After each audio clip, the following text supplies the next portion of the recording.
Happy to be joined by DJ Fisher. He's an entrepreneur. He's a sports agent. What is your title officially, DJ? Just a kid from Wichita. Just a kid from Um, Wichita. yeah, no other title really makes sense. You run that. You run My that. my profession, I'm a sports marketing agent. I represent pro athletes and elite college athletes and coaches.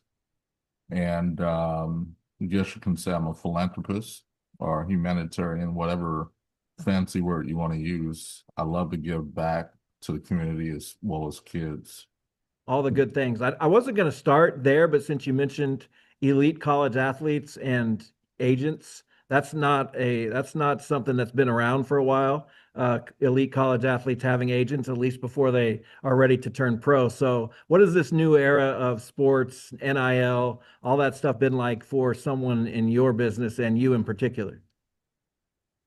Frustrating, extreme headache. Um, Probably the worst thing that could happen.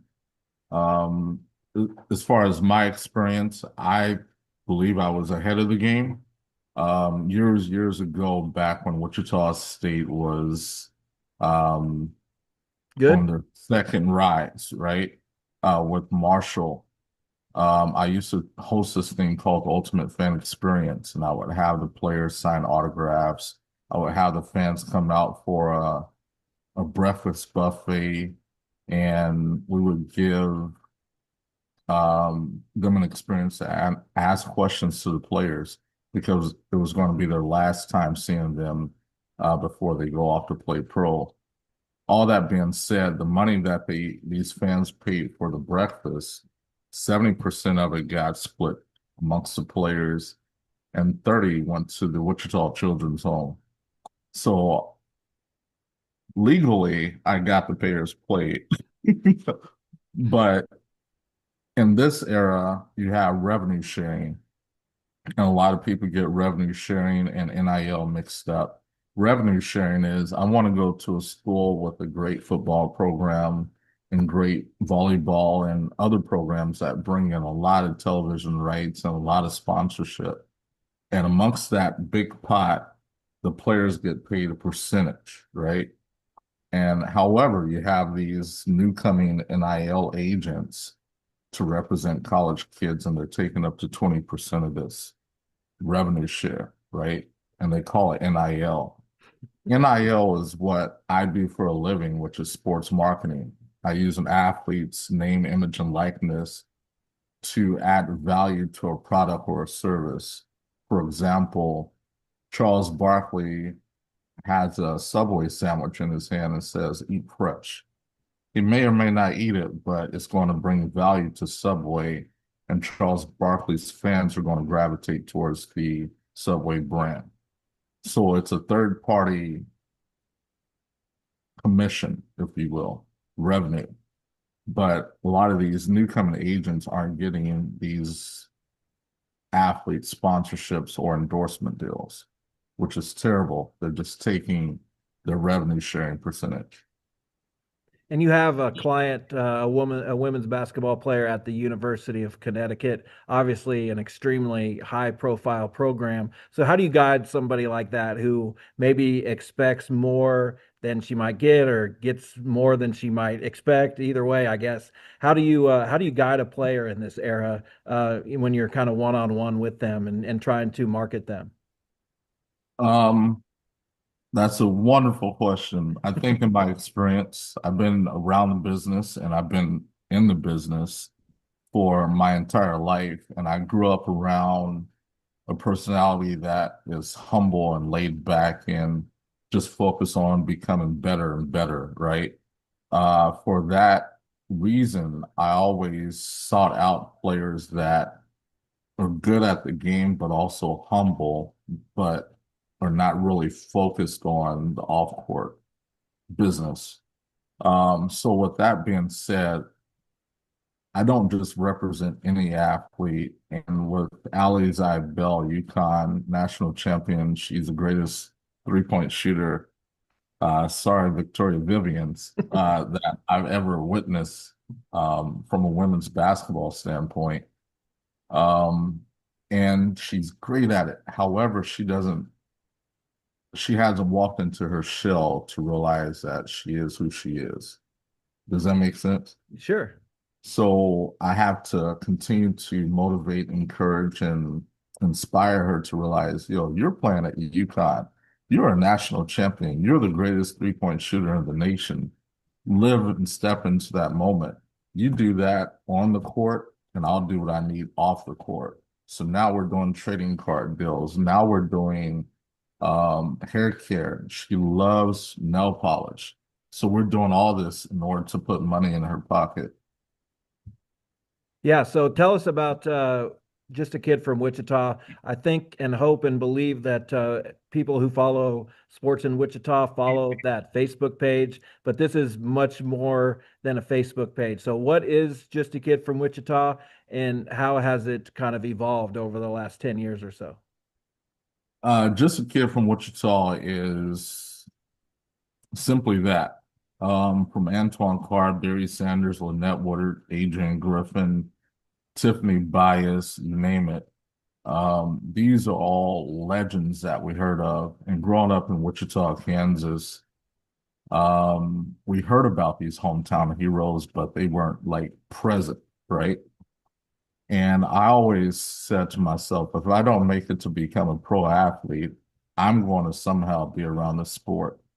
Doing that, I kind of got a little power, name recognition, and influence to connect with these athletes to motivate them to come back home and be a positive distraction towards the kids as well as the community. But all in all, the Facebook page is simply guided towards reminding, giving hope, educating today as well as yesterday's Wichitans and the newcomers that Wichita is it. Like we're it. Basketball, football, baseball, track and field, even business. Like I've lived all over the country and I compare Wichita, just my neighborhood athletes towards any athlete or any city in the country.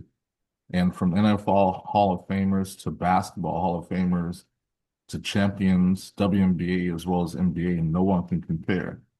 But my entire goal is to put these athletes in position to be a positive distraction as well as give motivation towards the athletes as well as the community that you too are just a kid from Wichita and you also have this ability to make it great and inspire the world. Yeah, you've been all over. I think you live in Florida now. Is that right? Absolutely. Paradise. Why does Wichita continue to tug at your heartstrings? I don't want to cry. I don't want to cry. Um, You must. That's I get all my interview subjects to cry. thanks. Thanks. I'll try not to. Um, Wichita is not just home, but it's like my foundation. You can't build a house unless your foundation is solid. And from church to business to sports to community, Wichita has always been more dynamic than anything I ever witnessed in my life. I've lived in New York, I lived in San Francisco, I live in Florida, white sand beaches, but nothing compares to Wichita. And I wouldn't be where I am if it wasn't for Wichita. Barry, Antoine, Lynette, whomever wouldn't be who they are if it wasn't for Wichita. And whether it was just hard work and grit or the labor of competition, I mean, when we were growing up, the City League was impeccable. Like it was matchless. It was a challenge. And in order to be the best, you have to beat the best. And that came from not just playing sports in high school or middle school, but just in your neighborhood, right? And you wanted that authority or that dominance to say, hey, I'm the fastest kid or I'm the strongest kid. And Wichita provided that. And for that reason, I'll forever be indebted to Wichita. I'll forever give back to Wichita. And without Wichita, I wouldn't be who I am. Great answer. So, you talked about what did you talk about? What I'm asking you is you talked about wanting to be an athlete first, and maybe if that didn't work, you're going to go on to be involved in sports at some point. When do you remember sports guiding your decision making in life? When did that start? Um, in high school, I was always the smallest kid until about my junior year. I was super skinny. I was super short, and kids would pick on me. Although I was fast and strong for my size, I realized that wasn't for me. Probably my freshman year. Let's be honest, right? My freshman year, I was on the freshman football team at Wichita North High School. We went 7-1. We were probably the best team in the city league, but we lost to West High that year. However, when I had put on the pads, and I put on pads my entire life, when I put on the pads and realized that they didn't fit and I didn't have this physique or whatever, I realized that it just wasn't for me. Literally, I wasn't built for it physically or mentally. Then I started to take this entrepreneurship class at Wichita North that taught me business. And from that, I took the bull by the horns and succeeded. Like I couldn't lose.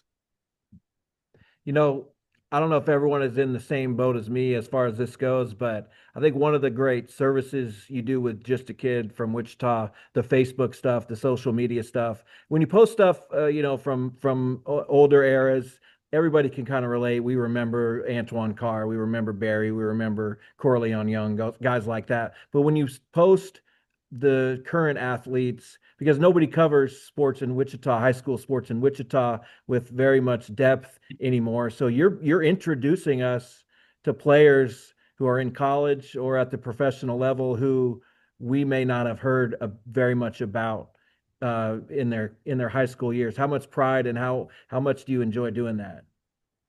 So one, I have to give credit where credit is due. His name is DeMonte Hill. He's someone that I have trusted to take over the page because one, he's in Wichita. Two, he's a lot younger than I am. And he Well, I'll has, go interview him then. oh yeah, absolutely. Just kidding.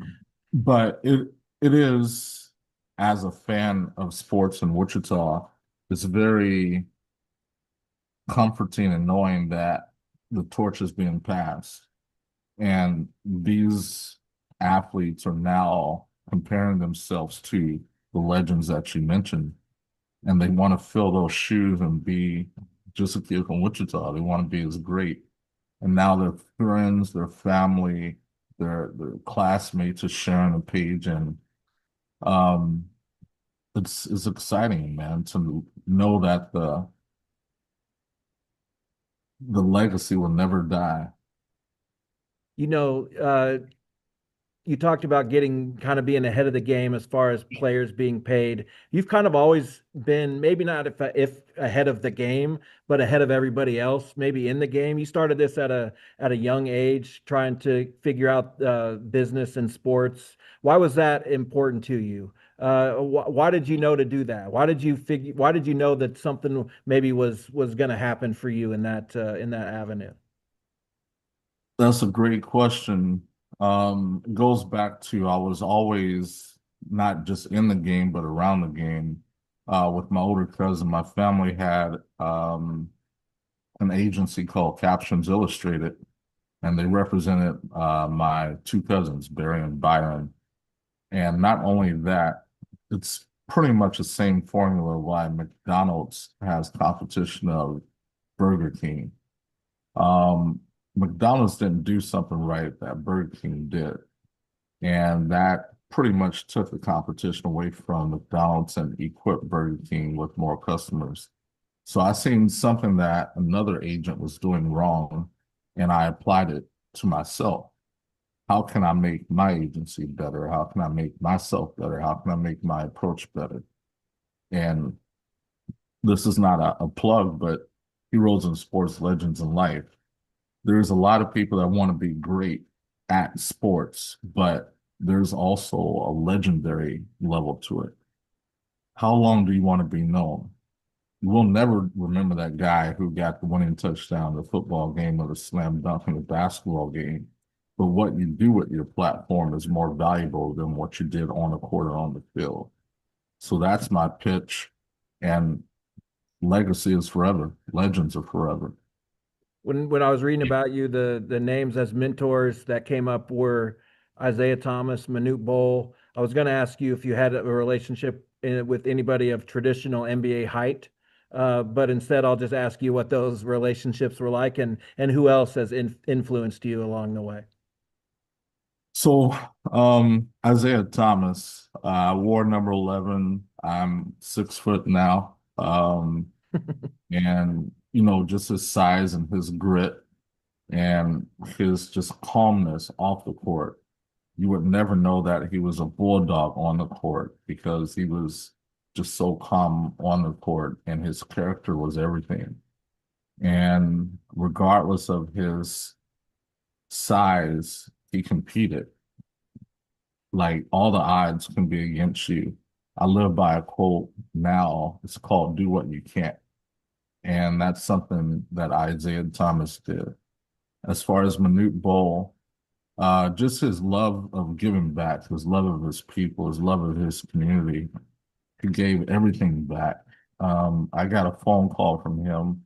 I was talking to his niece at the time, and he was like, "Hey man, what are you doing?" And I'm like, "Man, I'm talking to Manute.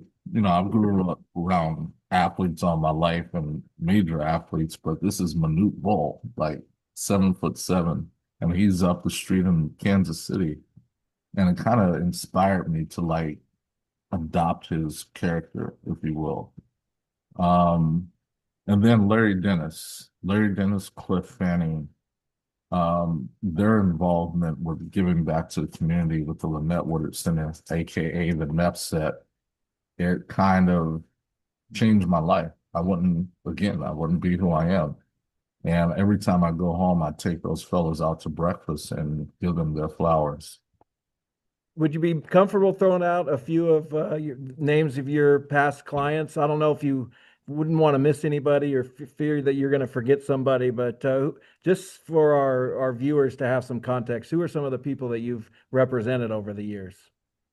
So 70% of my clients are women because women are more marketable. But Cheryl Ford, she's a daughter of Karl Malone. She's won 3 WNBA championships. Cheryl Swoops, I represented her, got her into the Lego 2 movie, as well as brought back her shoe, Air Swoops 2. She also won several championships, league MVP in the WNBA.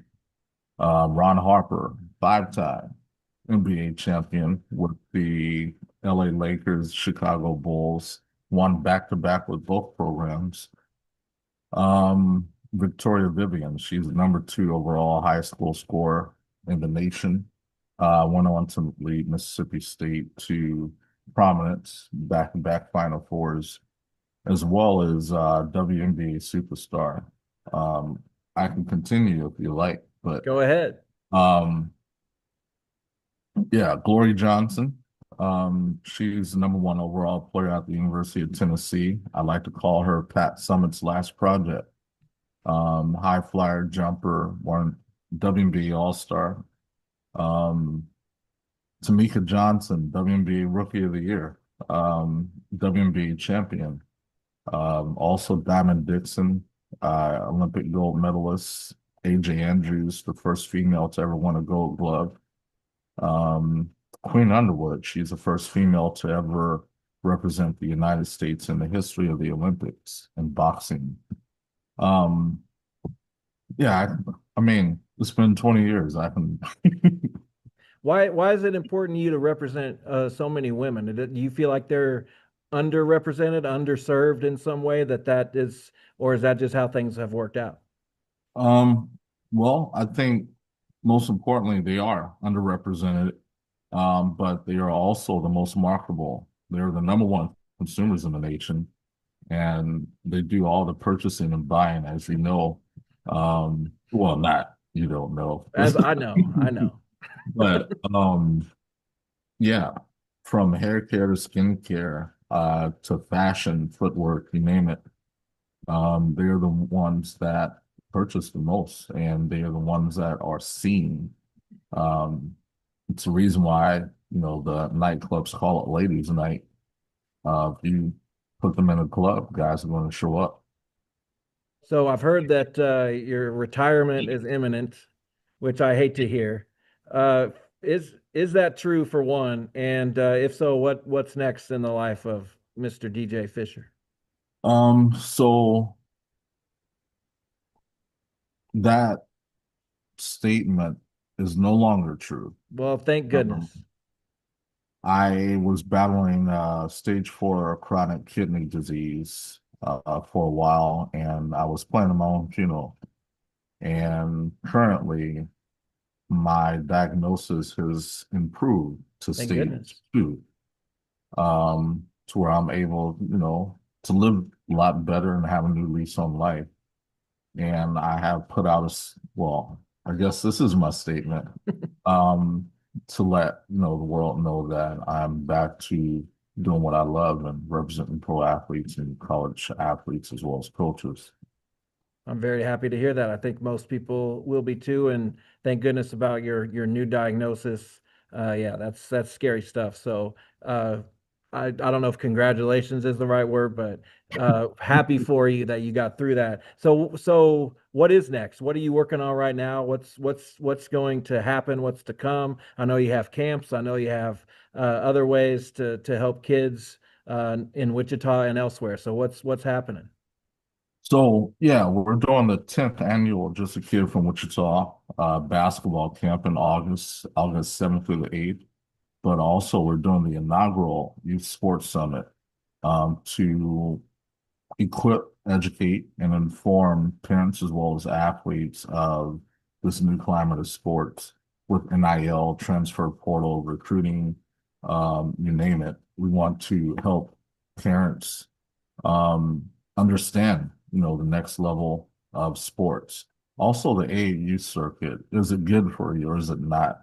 Why would you put all this strain and pressure on your kid playing so many games during the summer? And I'll be joined by David Thomas, who's at Octagon Sports, one of the largest sports agencies. Tiffany Diggs, Tiffany Bias. Tiffany Diggs is with Nike. Tiffany Bias, former WNBA player, WNBA champion, and several others, just to inform, equip from the industry leaders that these are the right moves for today's kids. Outstanding. That's great stuff. And I think I speak for a lot of Wichitans when I say thank you for spotlighting not only our athletes here, but our city in general. It's great to have a voice like yours doing that. So really appreciate it. My old classmate, does anyone use your real name anymore? I don't Yeah, want to say it out loud if it's not in yeah. full. Those that know me personally, they call me DiCino, Okay, and there you go. That's what I was looking for. it's a shock because I haven't heard it in like 15, 20 years. But, actually 25, 30, if you want to be honest. But um, yeah, DJ is more corporate accepted. So That makes sense. yeah, it's a new brand, new brand. Well, I'm glad you're going to continue, hopefully for a long, long time. Appreciate your time here, DJ. Thanks so much. Likewise.